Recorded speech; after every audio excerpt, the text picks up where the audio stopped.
YouTube releases 2025 Culture and Trends report highlighting a new phenomenon called VTubers. Stay tuned to learn more. Anthropic integrates Google Workspace with Claude AI, opening up new possibilities for organizations using Google Workspace. Both CNBC and Verge reported that OpenAI may be seriously considering building its own social media network. More details about these three interesting news items and a couple from WhatsApp and Google coming up in this week's edition of the Connected Church News with me, Natchi Lazarus.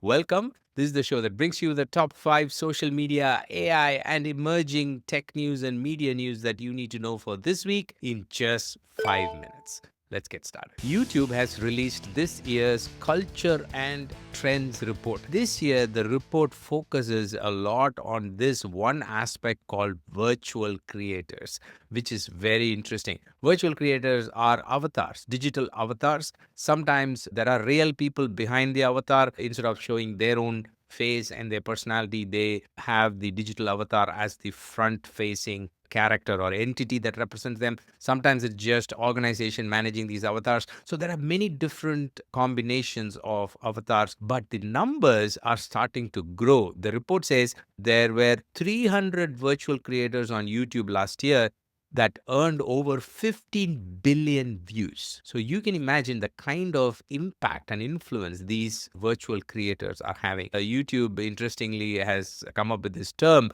called VTubers, which comes out of Japan. Highly recommend you download the report. We will link to it in the show notes. WhatsApp has released multiple new features for chat, calls, and WhatsApp channels. First is an online indicator for group chats. When you have a WhatsApp group, you can now see an indicator on top of the name of the person who is available online so that you can start a new chat with them. Could be very useful when you have small groups on WhatsApp. Next is document scanning on iPhone. You can now directly scan a document without a need for another scanner app. You can also set WhatsApp as the default app for calls and messages on an iPhone. Channels have some interesting new options. Just like chats, you can now record a 60-second or less video and send it out in your channels. Channels now have voice message transcripts. And finally, QR codes. Channel admins will now be able to share a QR code with which people can directly join a channel.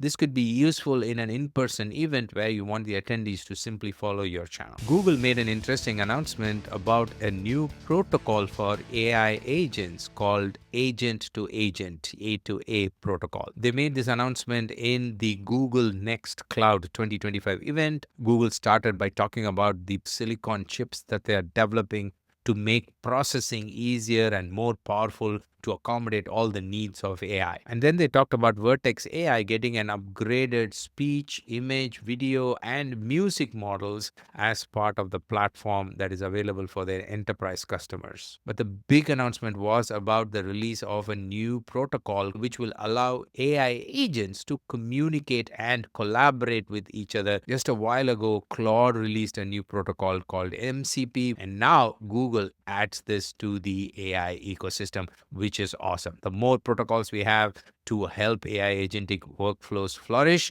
the better it is for us. This news episode is brought to you by Connected Church Academy. Connected Church Academy is a media education hub for the faith-based community. If you are a team member of a media team or a leader of a nonprofit, a church, or a ministry, and you're interested in continuing to learn about how AI and social media and all these media related topics impact the work that you do, then this is a great place for you to check out, because we've got monthly meetings, we've got online courses, and there is a strong community. You can visit our website, cca.live, to learn more. I'll also have the link in the description of wherever you're listening to me. Last week, we saw two big AI players announce their integration with Google Drive and Google Workspace. First was X. X announced that they are releasing the first version of Grok Studio, which is like Canvas that opens two windows and you can chat on one side and see the progress on the other side. But that now integrates with Google Drive.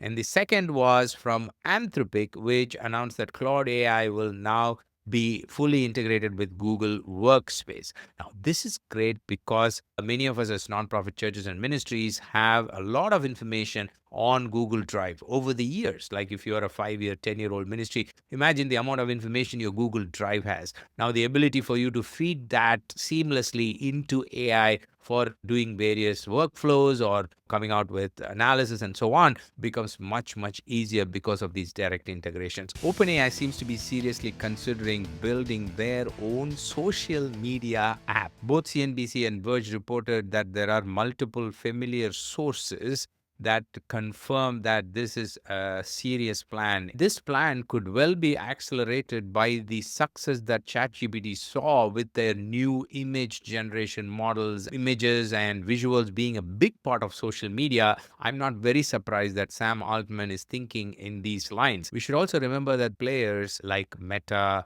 X, Google, all of them have a solid social network, which means they have a huge data at their disposal, which OpenAI is lacking. So OpenAI's desire to get into the social space totally makes sense. I've been a social media consultant for over a decade, and it's interesting for me to see that while everybody is trying to get into the AI space, the big AI giants want to get into the social media space. Isn't that interesting? Have you subscribed to our YouTube channel yet? If not, this might be a good time for you to do that so that you're always on top of all the AI and media news that we put out here every single week.